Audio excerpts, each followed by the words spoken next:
श्री स्वामी समर्थ।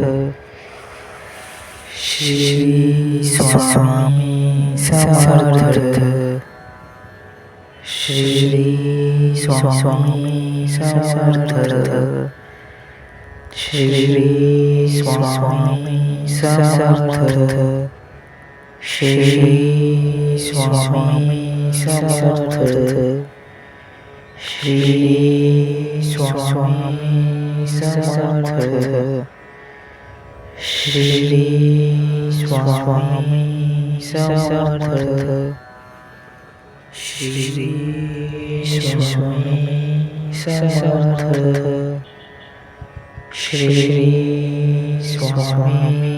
समर्थ।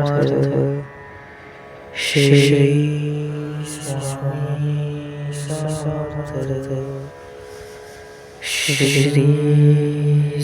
स्वामी समर्थ। श्री स्वामी समर्थ। श्री स्वामी समर्थ। श्री स्वामी समर्थ ही कथा बखर पुस्तकाशी आधारित आहे. श्री स्वामी समर्थांशी संबंधित जे प्रसंग जसेच्या तसे वर्णन केले आहेत तेच आम्ही या कथेमध्ये श्रद्धेने सादर केले आहेत. श्री स्वामी समर्थ वामनबुवा गाणगापुरास गेले. गिरनार, द्वारका, सुदामपुरी वगैरे तीर्थे करून वामनबुवा बडोद्यास आले आणि महाराजांचे दर्शन घ्यावे म्हणून प्रत्येक क्षेत्रांतील एक वस्तू महाराजांस अर्पण करावी म्हणून शके 1796 भाद्रपद शुद्ध 6 रोजी अक्कलकोटास गेले. गोपीचंदन वगैरे आणलेल्या वस्तू श्रींपुढे ठेविल्या.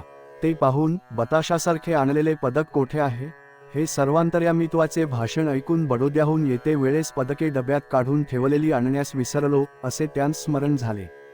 तेव्हा त्यांनी महाराजा जवळ क्षमा मागितली. नंतर समर्थ म्हणाले, कुत्र्यास तुकडे घाल. या समर्थांच्या बोलण्याचा कोणासही वास्तविक अर्थ समजेना. तेव्हा महाराजांस बुवांनी प्रश्न केला असता सेवेकऱ्यांकडे बोट दाखवून खूण केली. त्यावरून त्यांच्या लक्षात आले की सेवेकरी यास माधुकरी घालण्यास समर्थ सांगत आहेत. त्याप्रमाणे दुसरे दिवशी सर्व सेवेकरी लोकांस माधुकरी घालण्याचा बेत केला. एकंदर सेवेकरी 250 झाले. अर्थ सेवेकरी माधुकरी घेऊन गेल्यावर महाराज म्हणाले, आम्हांस ताट आणा. अशी आज्ञा होताच झालेल्या यथासांग अन्नाचे पात्र महाराजांपुढे आणून ठेवले. त्यावेळी सुंदराबाई आणि काही पदार्थ घालीत असता पोळी दसऱ्याचे दिवशी आणून घाल असे ऐकून वामनबुवांस वाटले की दसऱ्यापर्यंत आपणास जाण्यास आज्ञा नाही. असो, एक दिवस बुवांनी सुंदराबाईस सांगितले की मी गाणगापुरास जाऊन येतो. बाई म्हणाली, गाणगापुरास बहुत वेळ गेला होता, आता काय काम आहे. तेव्हा श्री समर्थ म्हणाले, पाण्यात व चिखलात जाऊन बुडाल. गाणगापुरास जाण्याची आज्ञा स्पष्ट नाही असा बोध झाला असता त्यांनी जाण्याचा बेत करून दुसरे दिवशी गाणगापुरास चालते झाले. भाद्रपद वद्यांत त्या प्रांतात पाऊस चांगला पडला होता. उडूर स्टेशनपर्यंत रेल्वेमार्गाने जाऊन पुढे पायांनी सुमारे 3 कोस जात आहेत. तो 2-3 चिखलाचे ओढे लागले. त्यात एक मोठा होता. त्यातून एकटेच उतरून पलीकडे जात असता चिखलात गळ्यापर्यंत बुडाले. पुष्कळ प्रयत्न केले पण पाय हलविला म्हणजे अधिकच चिखलात रुतावे असे होता होता ते फार घाबरले. तो पाठीमागून घोड्यावर बसलेला एक मुसलमान स्वार येत होता. तोही घोड्यासुद्धा चिखलात रुतला आणि त्यांना पाहून म्हणाला, किंवा जी चिखल बहुत है ऐसा तुमने हमको किंवा नाही कहा. त्या स्वारास उत्तर देण्याचे सामर्थ्य नसल्यामुळे आणि चिखलातून पायमागे पुढे हलविताना जास्तीच बुडत चालले तो डोक्यापर्यंत चिखल लागला. तेव्हा मनात म्हणू लागले की महाराज सांगत होते ते ऐकले नाही, आता काय उपयोग. असो, मनातल्या मनात श्री स्वामी समर्थांचा त्यांनी धावा केला. तोच त्यांस असा भास झाला की हात धरून कोणीतरी बाहेर ओढले. चिखलातून बाहेर आल्यावर सावध होण्यास 2 तास लागले. त्या स्वारानेही आपला घोडा हलके हलके बाहेर घेतला. चिखलाने भरल्यामुळे पाण्याचे ओढ्यात जाऊन स्नान करून सर्व कपडे धुतले आणि हळूहळू सायंकाळपर्यंत गाणगापुरात जाऊन पोहोचले. 2 दिवस हात पाय दुखले. ते कमी झाल्यावर 7 दिवसांत 7 श्री गुरुचरित्र पारायणे केली आणि देवपूजा, ब्राह्मण भोजन वगैरे करून दुसरे दिवशी भीमा अमरजा संगमावर स्नानास गेले. स्नान करीत असताना पाय घसरून भालाभर पाण्यात गेले. पोहता येत नसल्यामुळे बऱ्याच गटांगळ्या खाऊन पाणीही प्याले. इतक्यात संगमावरील 2-4 सेवेकरी येऊन त्यांनी त्यांस बाहेर काढले. त्यावेळी सावध होण्यास 2 प्रहर लागले. त्या दिवशी संगमावरच मुक्काम करावा लागला. नंतर अक्कलकोटास येऊन देशमुखांचे वाड्यात महाराज बसले हाते. त्यांना साष्टांग नमस्कार करून उभे राहतात. तो चिखलात पाण्यात बुडून जिवंत आलेत का? हे भाषण ऐकून आश्चर्याने महाराजांची प्रार्थना केली आणि महाराजांचे कृपेने आलो असे म्हटले.